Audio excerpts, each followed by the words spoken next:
ketika kita mengupload di media sosial. 16 dihajar, dipukul keras, ditendang keras, bahkan ada yang dipukul pakai kayu, toya ya. Yang dipukulnya itu sasarannya ulu hati. Nah, ini bahaya banget ya. Kita sebagai pelatih itu memang harus tahu fungsi yang kita latih ya. Sasaran yang ingin kita tuju itu harus tahu ya. Apa yang kita latih ini fungsinya apa, tujuannya apa, itu harus tahu sebagai pelatih. 16-an itu sekarang sudah persamaan, itu tidak boleh diserang lur.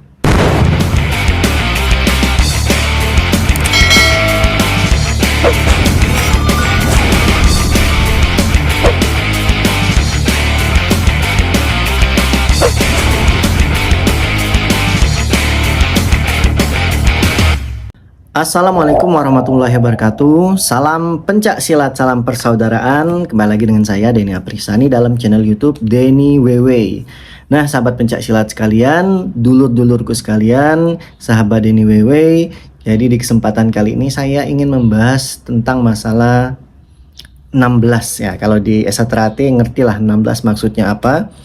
Dan ini juga pembahasan bisa menjadi sharing-sharing, baik itu sesama anggota Esatrate maupun bela diri lain ya, atau perguruan pencak silat lainnya, menjadi sharing-sharing tentang ya bisa dibilang tata cara latihan lah ya keras. Kalau di dalam bela diri itu keras ya, keras itu butuh dalam bela diri tapi harus terarah. Dan kenapa saya ingin membahas masalah 16 ini, karena ada yang nge-tag saya ya, di postingan ada salah satu media yang berjudul agak tragis banget ya, siswa pencak silat mati di 16-an. Kok media tahu masalah 16-an gitu loh. Apakah salah satu media ini ada provokatornya ya? Saya nggak tahu ini berita hoax atau berita lama ya. Terjadinya katanya di Lampung. Nah, di sini saya pengen membahas masalah 16-an ya, yang dimana memang sering terjadi, apalagi diupload di media, itu bahaya banget lur. Jadi ketika kita mengupload, hati-hati ketika kita mengupload di media sosial. 16 dihajar, dipukul keras, ditendang keras, bahkan ada yang dipukul pakai kayu, toya ya. Yang dipukulnya itu sasarannya ulu hati. Nah, ini bahaya banget ya. Kita sebagai pelatih itu memang harus tahu fungsi yang kita latih ya. Sasaran yang ingin kita tuju itu harus tahu ya. Apa yang kita latih ini fungsinya apa, tujuannya apa, itu harus tahu sebagai pelatih. Nah, masalah 16-an ya, masalah 16-an ya, ini mungkin khusus Esatrate ya. 16-an itu sekarang sudah persamaan, itu tidak boleh diserang lur ya, tidak boleh diserang ya. Dan memang benar ya, para sesepuh sudah membuat persamaan kalau 16 itu tidak boleh diserang, itu sudah benar ya. Apalagi diserangnya ulu hati, logikanya saja ya. 16 kan kalau dulu melenting, kalau sekarang enggak lagi ya. Orang Esa ngerti lah ya maksud saya. Itu sudah diubah persamaan karena memang tidak boleh diserang. Karena kalau posisi lagi anggap aja posisi kayang ya, kayang terus dipukul ulu hati, nah itu berbahaya banget. Berbahaya banget. Yang dipukul ya otomatis siswa lah ya. Gak mungkin warganya mau di 16-an. Siswa ya. Kita tahu kan, notabene siswa itu kan yang masih mereka berlatih, tapi yang memang belum terlatih ya. Yang dipukul ulu hati, yang dimana posisinya setengah kayang yang agak melenting. Alhamdulillah sekarang sudah dirubah persamaan ya. Kalau anggota warga PSHT yang aktif di ajaran pasti ngerti persamaan 16 ya. Posisi melenting itu posisinya memang tidak siap banget ya. Yang dipukul ulu hati dan posisi perutnya itu lagi lembut tidak tertutup otot-otot yang mengerasin bagian organ-organ di dalam ya. Dipukul, ditendang, iya sakit banget, mulas ya. Itu fatal lur, bisa pingsan, cedera parah, iya, jelek-jeleknya bisa menyebabkan kematian kalau siswanya yang tidak siap. Jadi kita sebagai pelatih memang harus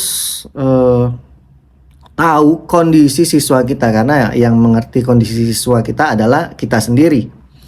Jadi jangan sampai karena nafsu kita ya, karena kita ingin dianggap keras, kejam, disiplin, sampai melupakan tata cara, arahan, dan tujuan melatih. Keras itu butuh dalam latihan, tapi jangan sampai ngawur ya. Kerasnya terarah, terdidik ya, terporsir. Jadi memang benar-benar tahu tujuan keras itu yang mana sih ya. Dan satu lagi, nah ini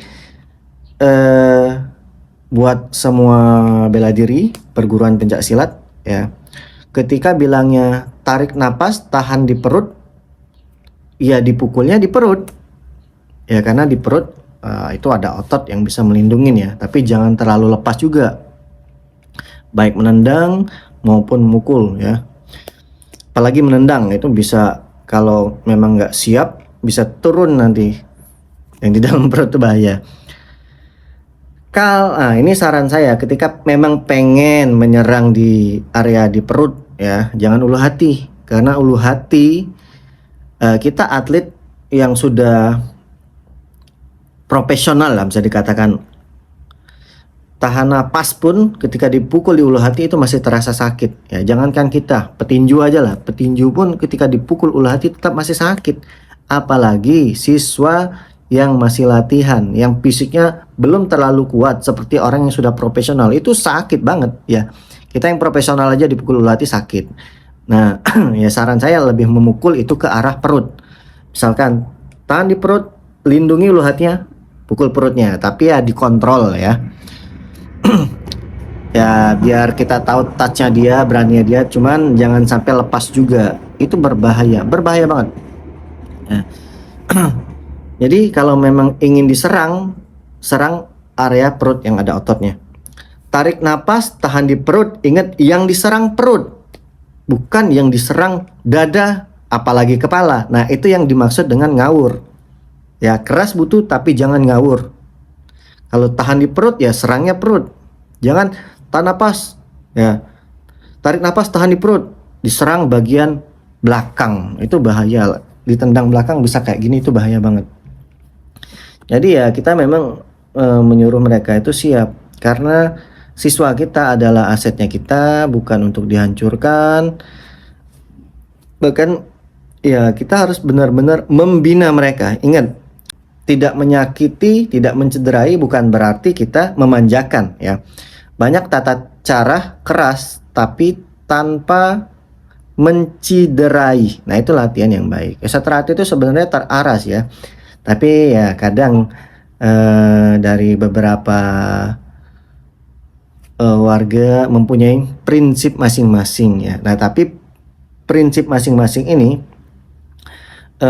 jangan selalu mementingkan ego kita, menganggap kita paling benar. Bisa sharing-sharing ya, makanya adanya pelatihan-pelatihan, persamaan latihan ajaran, latihan prestasi. Nah itu bisa memahamin latihan ini terarah dan tujuannya kemana ya. Sebenarnya di Esatrate itu sudah bisa dikatakan untuk masalah teknik itu lengkap, dasar-dasarnya tinggal kita mengembangkan, tinggal para pelatih bisa mengembangkan sekreatif mungkin ya, tanpa kita keluar jalurnya latihan ajaran. Misalkan lari tinggi bisa sambil berjalan, divariasikan nggak apa-apa, itu kan bisa menjadi supaya mereka tidak jenuh.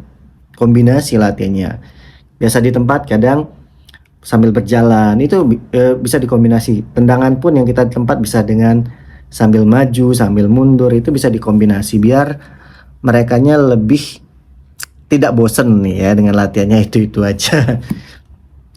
Ya ini sharing-sharing buat seluruh anggota pencak silat dan bela diri ya. Kalaupun ada masukan menjadi pembelajaran bagi saya pribadi, dan teman-teman boleh berkomentar di bawah ya tentang ya tata cara, jangan sampai ketika kita melatih itu sampai menciderai siswa kita ya, kecuali misalkan sambung atau sparring itu kan sama-sama konteksnya beda.